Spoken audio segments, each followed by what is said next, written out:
जय गुरुदेव। प्रणाम सभी को। निरोग जीवन के महत्वपूर्ण सूत्र अध्याय 8। लास्ट टॉपिक हमने पढ़ा था कि मांसाहार हर दृष्टि से अहितकर है। जो हमारी भ्रांति है कि मांसाहार से हमें पौष्टिकता मिलती है, ऐसा नहीं है। वो हर दृष्टि से हमारे लिए अहितकर ही है। आइए इसी श्रृंखला में आगे बढ़ते हैं। आखिर क्यों खाते हैं आप मांस? प्रोटीन शरीर का मुख्य हिस्सा है। मांसपेशियों के ठोस भाग का 5वां हिस्सा इसी से भरा हुआ है। इसी कारण शरीर विज्ञानियों ने इसे बॉडी बिल्डिंग मटेरियल कहा है। मस्तिष्क से लेकर गुर्दे, हृदय आदि तक सभी महत्वपूर्ण अंग अवयव इसी से भरे हैं। इसका संतुलन ठीक रहने पर ही शरीर सही और समर्थ बनता है और कमी पड़ने पर शरीर की बाढ़ रुक जाती है। काया सूखने लगती है और रोगों से लड़ने की ताकत नहीं रह जाती है। अधिक मेहनत नहीं हो पाती है। जल्दी ही बुढ़ापा आकर मरने का संदेश सुनाने लगता है। हमारी कोशिकाओं का क्षरण लगातार होता रहता है। उनकी नई बढ़ोतरी के लिए प्रोटीन की मात्रा हमारे भोजन में बनी रहे, यह जरूरी है। खाद्यों में प्रोटीन का अंश बना रहे, इसका ध्यान रखा जाना चाहिए। इस दृष्टि से उनका चयन करते हुए सावधानी बरतनी चाहिए। कई लोग भ्रमवश अंडा मांस को ही सर्वोपरि प्रोटीनदायक मानते हैं, परंतु बात ठीक उल्टी है। वैज्ञानिक बताते हैं कि मांस की अपेक्षा दालों में प्रोटीन कहीं अधिक है। विभाजन के हिसाब से अंडों में 13%, मछली में 16%, मूंग की दाल में 24%, मसूर की दाल में 25%, उड़द की दाल में 30%, मूंगफली में 26% और सोयाबीन में 42% प्रोटीन होता है। इस प्रकार मांस की अपेक्षा दालों में डेढ़ा दूना प्रोटीन पाया जाता है, जो कि सस्ता है और ठीक भी। प्रोटीन को पूरे और अधूरे दो भागों में विभाजित किया जा सकता है। पूर्ण वह है जिसमें खनिज, लवण, वसा आदि की उपयुक्त मात्रा सम्मिलित रहती है। अधूरे वह जिसमें अपना वर्ग तो पर्याप्त रहता है, पर दूसरी उपयोगी वस्तुओं की कमी रहती है। इसी कमी को पूरा करने के लिए दूसरी चीजों का समावेश करना पड़ता है। पौष्टिकता की दृष्टि से इन दिनों अंडे खाने का रिवाज बढ़ रहा है। समझा जाता है कि उसमें प्रोटीन तत्व की अधिकता होने के कारण वो ज्यादा लाभदायक सिद्ध होगा, पर लोग यह भूल जाते हैं कि यह लाभदायक दिखता भर है, वास्तविकता वैसी नहीं है। पाचन की दृष्टि से वह काफी कठिन पड़ता है। भारत जैसे गर्म देश में वह और भी दुष्पाच्य बन जाता है। तेल में उबले और भुने अंडों के समान कठिनाई से पचने वाला दूसरा शायद ही कोई पदार्थ है, जिसमें उसमें जितना पीलापन रहता है वह थोड़ा बहुत ठीक है। सफेदी वाला अंश तो हानि के अलावा और कुछ नहीं करता। मांस में पाया जाने वाला प्रोटीन उन खनिज लवणों से रहित होता है जिनकी शरीर को नितांत आवश्यकता रहती है। आमतौर से मांसाहारी लोग मांसपेशियां ही पकाकर खाते हैं। उनमें खनिजों और लवणों की उपयुक्त मात्रा न होने से उस खाद्य को अपूर्ण एवं निम्न प्रोटीन वर्ग में सम्मिलित किया जा सकता है। जिन अवयवों को पुष्टिकर बताया जाता है उनमें एक और विपत्ति जुड़ी रहती है, यूरिक एसिड की अधिकता। यह शरीर के भीतर जमा होकर गठिया, मूत्र रोग, रक्त विकार जैसे अनेक रोग उत्पन्न करता है। मांस अम्लधर्मी पदार्थ है। वह आंतों में जाकर सड़न पैदा करता है।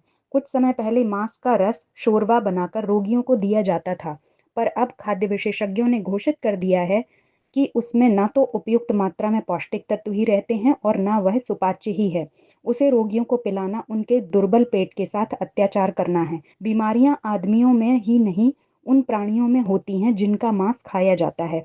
स्पष्ट है, मांस के साथ वे भी खाने वाले के शरीर में प्रवेश करेंगी और देर सबेर उन्हें रोगी बनाकर छोड़ेंगी। प्राणियों से मिलने वाले प्रोटीन की प्रशंसा उसमें मिलने वाले विटामिन ए के आधार पर की जाती है, पर वह तत्व दूध में कहीं अधिक प्रचुरता से पाया जाता है।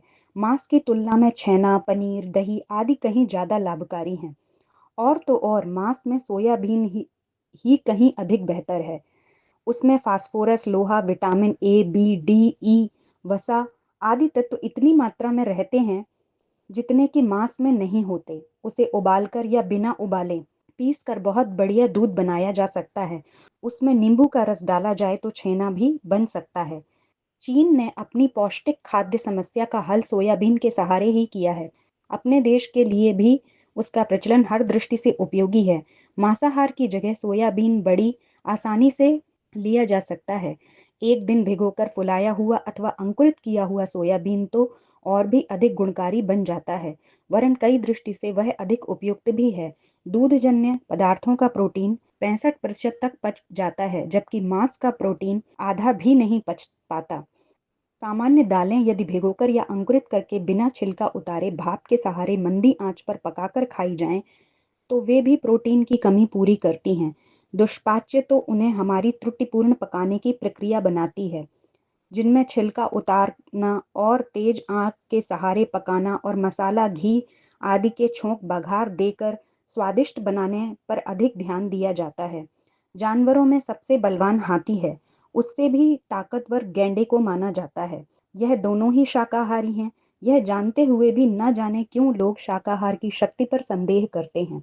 कलकत्ता विश्वविद्यालय के अप्लाइड केमिस्ट्री विभाग ने पेड़ों की पत्तियों तथा हरी घास से प्रोटीन निकालकर दिल्ली के विश्व कृषि मेला में एक बार प्रदर्शित किया था।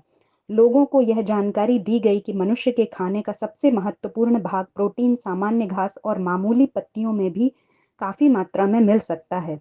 उनके आधार पर मजे में जिंदा रहा जा सकता है। हमारे पाचक रसों में वह सामर्थ्य है कि अपने स्वाभाविक खाद्य पदार्थों में से वह तत्व खींच ले जो उसके लिए आवश्यक है। इसके लिए यह जरूरी नहीं कि जिन वस्तुओं की आवश्यकता है उन्हें ही खाया जाए। जिन जानवरों के शरीर में चर्बी अधिक होती है वे इसे घी, दूध, मक्खन आदि से नहीं प्राप्त करते। जो जरूरी तत्व हैं उसी को भोजन द्वारा लिए जाने की बात सही नहीं है। आवश्यकता इस बात की है कि सरलता से पचने वाले पदार्थ को लिया जाए, जिससे पाचन संस्थान ठीक ठीक काम करता रहे। प्रोटीन हमें पर्याप्त मात्रा में मिले यह तो ठीक है, पर उसके लिए शाकाहारी भोजन ही काफी है। उससे आवश्यक मात्रा में आवश्यक स्तर की प्रोटीन हमें मिल सकती है। बलिष्ठता के लिए जरूरी सारे तत्व मनुष्य के स्वाभाविक आहार शाकाहार में जरूरी मात्रा में हाजिर हैं। उन्हें उसी में पाया जाना चाहिए। इसके लिए मांस जैसे बीमार करने वाले वे तामसी आहार का अवलंबन लेने की कोई जरूरत नहीं है।